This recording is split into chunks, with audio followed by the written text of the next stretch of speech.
Hi everybody, Dan Illman, Mike Beer. Special coverage of the cross-country Pick 4 on Saturday, a joint venture between Keeneland and Belmont highlighting 4 major Grade 1 stakes races. I thought it was a tough sequence. Could it have come up any better? This is a really good sequence, especially because, at least in my opinion, you started off with the 2 Grade 1s for 2-year-olds, and they're just big fields and races where you can make cases for tons of horses. It's a tough Pick 4. We've got stakes previews for each of the 4 races already up on video.drf.com on the Daily Racing Form YouTube page. We talk about every horse in the race. Let's talk about this sequence, obviously, from a Pick 4 perspective. Let's throw up Mike's Ticketmaker play for the first leg, the Champagne. And I see you've got some coverage in here. Yeah. The 4 Entice, the 9 Honorable Treasure, the 10 Full of Run. They are your A plays. And for Ticketmaker and how to use it, you can go to drf.com. Yeah, they were sort of just the 3 horses I ultimately settled on as the horses that I was just most interested in and wanted to make, sort of my main ticket plays. I really think all 3 of those horses have a chance to be really good, and I like the way that they won their maidens most recently. You can see I threw the 6 Good Magic and the 11 Hazard. They're out of the same race at Saratoga. I threw them in as distant backup C's. Maybe I'll use them, Dan, and maybe I won't. I kind of don't really want to get knocked out of a Pick 4 by them. I just don't love the race they're coming out of. I put them as C's. I'll probably use them defensively, but I don't really love those horses. This is just the kind of race where I wanted some coverage here because I think a lot of horses can win. But you have a little bit of everything from your A standpoint. You've got the pedigree, potential, and connections of the 4 Enticed. You've got the buyer speed figure of the 9 Honorable Treasure, and just the visually impressive performance for the 10 Full of Run. Here's my Ticketmaker play for the Grade 1 Champagne. Like Mike, I really like the 9 Honorable Treasure. I really had trouble separating everybody in this race, so I'm going to go 4 deep, and I'm going to use all of them as A's. I'm going to use the horses coming out of that Hazard, Good Magic race, Pletcher and Brown. I'm also going to use a Vinu Malkenu, who just looks like a really hardy 2-year-old, and while he's stepping up from New York bred into Grade 1 competition, I think this division, the 2-year-old, they're right for the picking right now on the East Coast. A good spot, I think, for a Vinu Malkenu, especially if this pace is fast.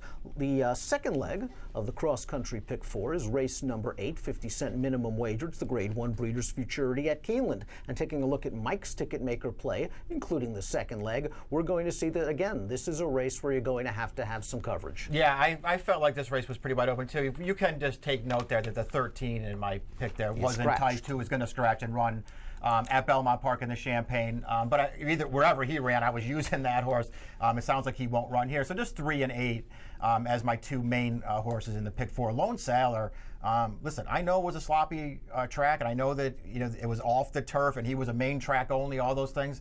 I thought this horse ran great breaking his maiden, and he's bred to stretch out. I'm going to use that horse for sure. And my other main horse in here was Bourbon Resolution.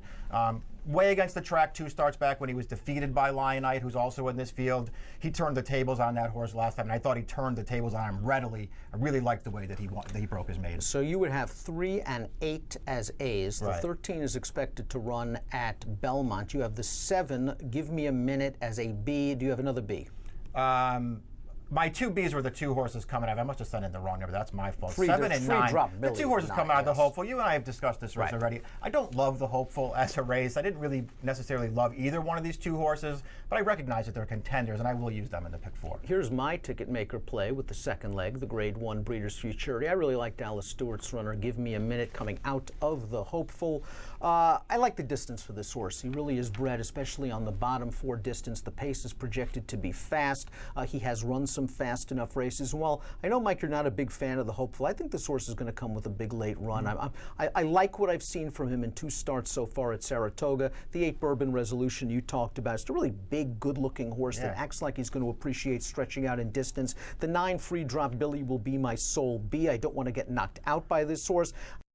Huge fan just yet. He's already been beaten a couple of times at short prices. He could easily win. The 2 Esmosh is my deep backup, simply for the fact that there is I'm worried about his speed. I think there is a chance that he can go right out there to the front from this inside post and control it. The Timeform U.S. pace projector for this race has it as fast, but they have the horse chasing the 2 Esmosh, a big long shot, the 5 Bravazzo. Perhaps Esmosh creates a big separation turning into the stretch. And remember, short stretch at 1 mile and a 16th at Keeneland might favor speed. The third leg of the cross-country pick 4, we go back to Belmont for the Grade 1 Jockey Club Gold Cup. Let's take a look at Mike's Ticketmaker play. Keen Ice is built for a mile and a quarter. He's built for Belmont. We saw that in the Suburban. Yeah, I don't really know what to say, Dad. I'm not a huge fan, and I'm not going to certainly sit here and advocate for him at some kind of really short price in here. I just think he might be better than these horses, and the mile and a quarter seems to really work for him.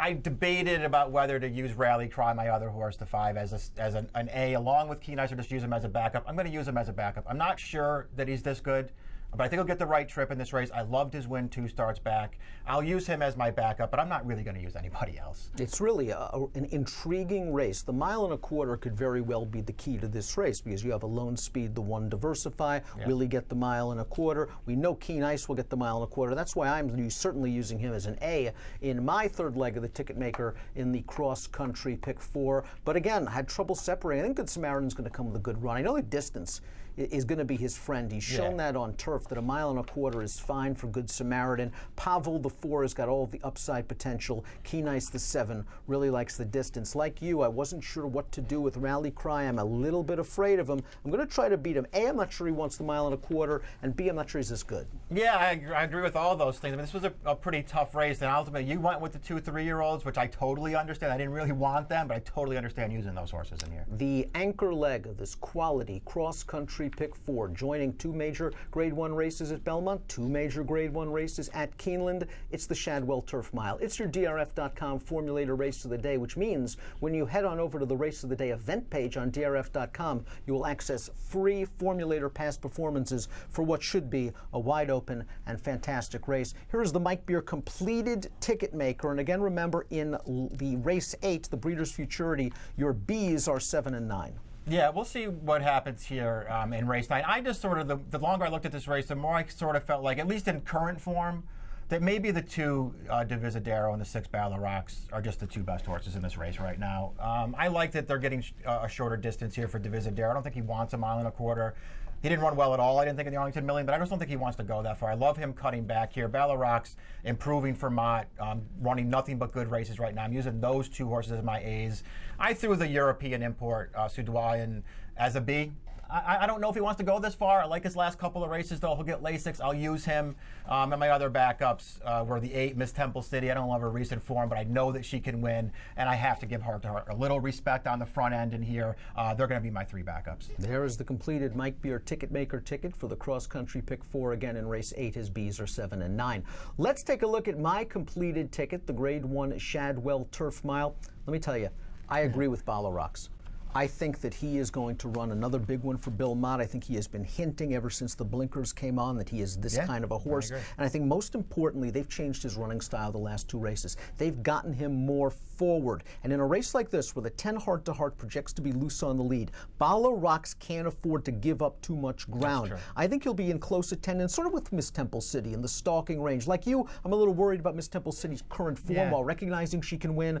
I think Battle Rocks is going to run a big race. I can't let Heart to Heart beat me, especially in the form he's in, considering that there is a good chance that he'll be loose on the lead. I'll be using the 6 and 10 in the Grade 1 Shadwell Turf Mile, leg D of the cross-country pick 4, which kicks off with the Grade 1 Champagne at Belmont. It's race number 8, and it has an approximate post time on Saturday afternoon of 4:13 Eastern.